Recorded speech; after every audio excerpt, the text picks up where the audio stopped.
We're told that improvement requires awareness, that if we don't measure something, it can't get better, that attention is the same thing as progress. But attention is not neutral. The moment you start watching yourself too closely, behavior changes, not always for the better. Tracking feels responsible. It feels disciplined. It feels like control. But often, it's just anxiety disguised as diligence. Not everything improves under observation. There's a point where awareness stops helping and starts interfering. You felt this before.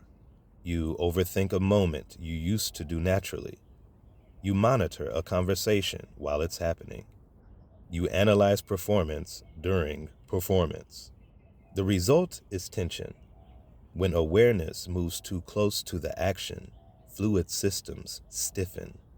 The mind interrupts processes that already know how to adjust themselves. What was once adaptive becomes forced. Improvement doesn't disappear here.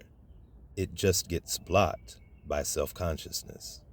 Many systems improve best when left alone. Balance doesn't come from tracking every muscle. Language doesn't develop through constant correction. Coordination improves through repetition, not commentary. The body adjusts. The mind calibrates. Patterns refine themselves if given room. Self-correction is subtle. It happens beneath awareness. But when you step in too often, you interrupt the feedback loop before it finishes. The system never gets a chance to settle. Improvement requires exposure, not supervision.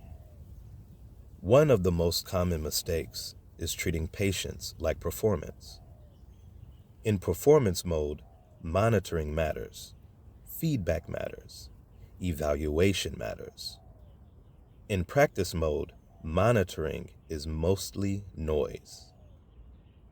Practice is where you allow inconsistency, where mistakes aren't signals of failure, but raw material for adjustment. When you measure practice too closely, you turn it into a test. And tests change behavior. The nervous system tightens. Exploration narrows. Risk disappears. You don't improve faster here. You just stop discovering. Improvement shows up long before metrics change. You recover faster after errors. You hesitate less before starting. You move with less internal friction. These signals are qualitative. They don't fit neatly into charts. That's why they're ignored.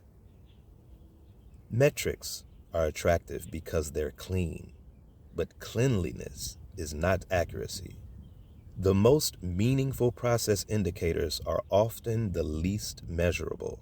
When effort feels quieter, when resistance drops, when execution feels simpler. These shifts are not side effects. They're the core of improvement.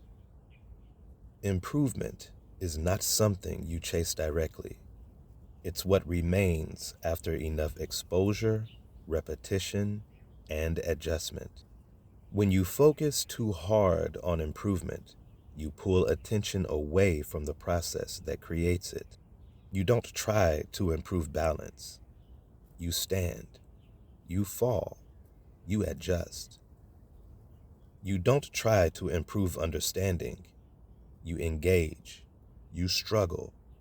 You revisit. Improvement is residue. It's what's left behind when the system has had time to learn.